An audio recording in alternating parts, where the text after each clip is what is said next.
কিন্তু কেস কামারির মধ্যে আবার চলে যাচ্ছে। এখন কি হইলো, তোমার 103 জন এখন তো তোমাকে চাচ্ছে না। আমি আপনাদের মাধ্যমে জানিয়ে দিচ্ছি ওকে বেশি বাড়াবাড়ি যেন সে না করে। আমরা ভদ্রলোকের সন্তান, এখানে 21 জন আমরা পাস করেছি, সম্পূর্ণ শিল্পী ভদ্রলোক। ভদ্রলোক ছাড়া শিল্পী হওয়া যায় না। শিল্পী হলো কাদামাটির গড়া। আমরা কিন্তু ওই ইঞ্জিনিয়ার, পুলিশ, বড় অফিসার, বড় কিছু হয়নি। শিল্পী 2 কোটি মানুষের মধ্যে একটা শিল্পীকে কিন্তু বের করে যাবে, নেওয়া যাবে যে উনি শিল্পী।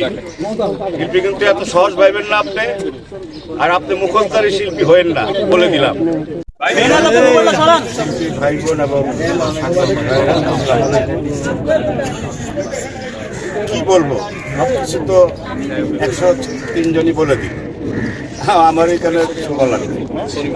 নির্বাচনে একটু আমি ব্যক্তিগত ভয় পেয়ে গিয়েছিলাম যে আমাদের সাবেক সেক্রেটারি যেভাবে আলোচনা করেছে যে তার 103টা ভোট তার ব্যাগ, তাহলে 103টা ভোট মানে 206টা ভোট তাদের কি হবে, আমাদের কেন নির্বাচনে দাঁড়ালাম?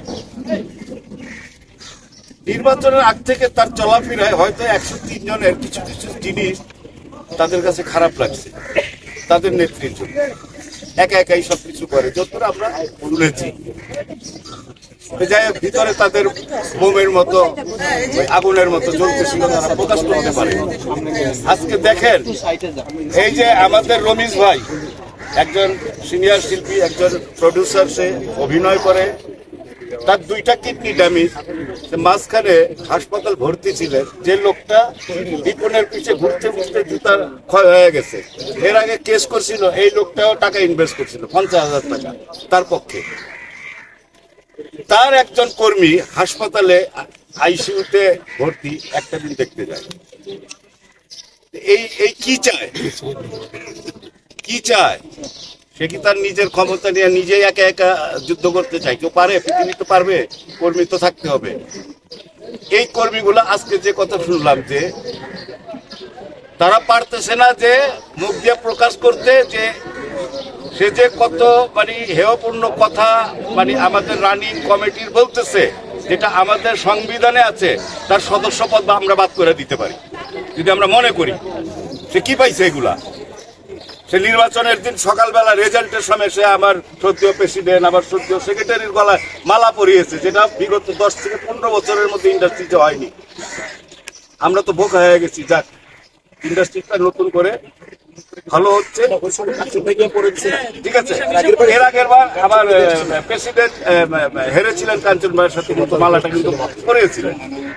এগুলো তো ভালো জিনিস।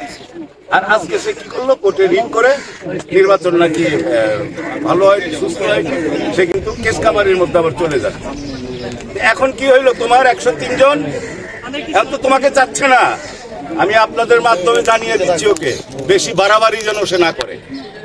আমরা ভদ্রলোকের সন্তান, এখানে 21 জন আমরা পাস করেছি, সম্পূর্ণ শিল্পী ভদ্রলোক। ভদ্রলোক ছাড়া শিল্পী হওয়া যায় না। শিল্পী হলো কাদামাটির গড়া। আমরা কিন্তু ওই ইঞ্জিনিয়ার, পুলিশ, বড় অফিসার, বড় কিছু হয়নি। শিল্পী 2 কোটি মানুষের মধ্যে একটা শিল্পীকে কিন্তু বের করে যাবে, নেওয়া যাবে যে উনি শিল্পী।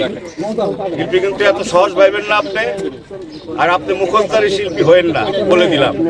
ভালো হয়ে যান, যেটা করছেন ভুল স্বীকার করে আমাদের মাঝে চলে আসেন। আমরা ওয়েলকাম জানাই আপনাকে, যে আপনি আমাদের সাবেক সেক্রেটারি, আপনি থাকেন, সামনে পরবর্তী আবার নির্বাচন করেন। যদি আপনি পাস করেন, আপনাকে জয়ের মালা আমরা পরাবো। ঝগড়া বিবাদ বাদ দেন। সবাইকে ধন্যবাদ জানিয়ে আমি আমার বক্তব্য শেষ করি।